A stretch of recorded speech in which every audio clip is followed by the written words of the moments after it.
The Nigerian Bar Association has reacted to the charges filed by President Muhammadu Buhari's government against the Chief Justice of Nigeria, Walter Onnoghen.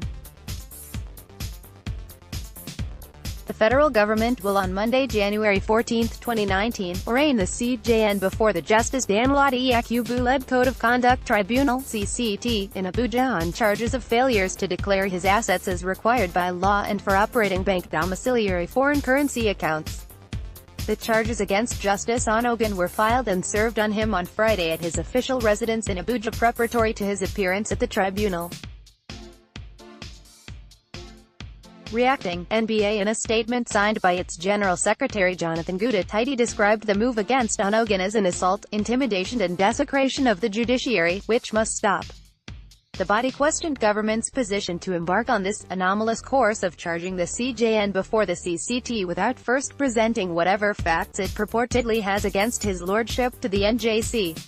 The statement read in part, "Assault, intimidation and desecration of the judiciary must stop." 1. Nigerians have witnessed again the targeted assault of the judiciary by agents of the federal government of Nigeria, FGN, epitomized by today's media trial of the Chief Justice of Nigeria, Honorable Mr. Justice Walter S. N. Onnoghen, GCON, CJN. According to media reports which have now been validated by the statement of the Code of Conduct Tribunal (CCT) that was released today and application was filed by the Code of Conduct Bureau to the CCT chairman yesterday for the trial to commence against the Chief Justice of Nigeria on 6-count charges, and that the CCT will commence the trial on Monday, the 14th of January 2019.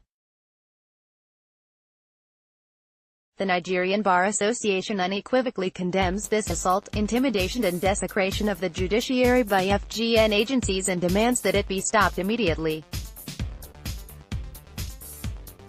2. In Nigerian v. Federal Republic of Nigeria, 2017, LPELR 43391, CA, the Court of Appeal made it very clear that any misconduct attached to the office and functions of a judicial officer must first be reported to and handled by the National Judicial Council, NJC, pursuant to the provisions of our laws. Only after the NJC has pronounced against such judicial officer can the prosecuting agencies of the federal government proceed against him. As the court pointed out, these requirements of the law are anchored on the overriding principles of separation of powers between the executive, the judiciary and the legislature, and on the need to preserve, promote and protect the independence of the judiciary. Our respective liberties and the rule of law are best protected and preserved if the judiciary remains independent and shielded from intimidation and assault by the other arms of the government. 3. In Nigerian v. FRN, Supra, the Court of Appeal made reference to Rule 3 of the revised Code of Conduct for Judicial Officers of February 2016, Code of Conduct for Judicial Officers, and held that the said Rule 3 makes provision in relation to fidelity to the Constitution and the law. Provisions in regard to assets declaration as they apply to all public officers including the CJN are contained in both the Constitution and the Code of Conduct Bureau and Tribunal Act 1991, the enabling law that establishes both the Code of Conduct Bureau, CCB, and the CCT.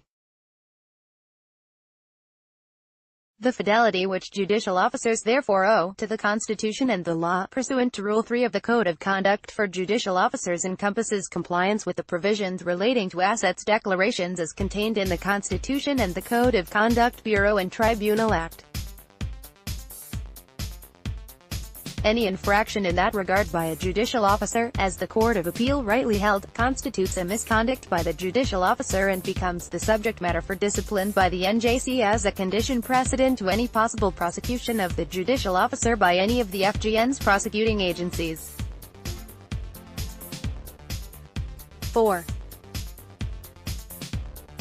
Why has FGN decided to embark on this anomalous course of charging the CJN before the CCT without first presenting whatever facts it purportedly has against his lordship to the NJC for its deliberation and determination? The petition that triggered the CCB action was on its face received by the Bureau on the 9th of January 2019, and the charge was promptly drafted and is dated the following day, the 10th of January 2019, giving the CCB a record 24 hours for completion of its investigation and the drafting of the said charge and ancillary processes. If one contemplates the fact that the CCT arraignment is scheduled to take place on the 14th of January 2019, we have in total a record number of three working days between the receipt and processing of the petition, investigation, preparation of charge and ancillary processes and the arraignment. Such unprecedented speed and efficiency in Nigeria's criminal justice administration. It is clear, given the rush with which this matter was conducted by the CCB, that the NJC was not privy to it, and did not conduct its mandatorily required disciplinary processes prior to the filing of the charge before the CCT. 5. We still wonder why the FGN choose to deviate from the laid-down and explicit provisions of the law as expounded in Nigerian VFRN, Supra. Could it be that it was misadvised? Or is this a naked show of power and force by agencies of the FGN? And why embark on the media trial of the CJN? This, unfortunately, is a predilection of the FGN's prosecuting agencies with the possible exception of the Federal Ministry of Justice. As the NBA pointed out in its International Anti-Corruption Day statement that was issued on the 9th of December 2018, media trial of persons charged with corrupt practices amount to corruption itself. Indeed, those orchestrated media trials degrade and corrupt the justice administration system quite apart from the incalculable, but obviously intended, damage that it does to persons who may ultimately be discharged and acquitted. In point of fact, it is corrupt practice to use as license or hide under the cover of the fight against corruption to recklessly destroy the names, characters and reputations of persons who have not been found guilty of corrupt practices by competent courts, and who may ultimately be pronounced innocent of such charges. These media trials must, alongside the ongoing desecration and assault of the judiciary, cease forthwith.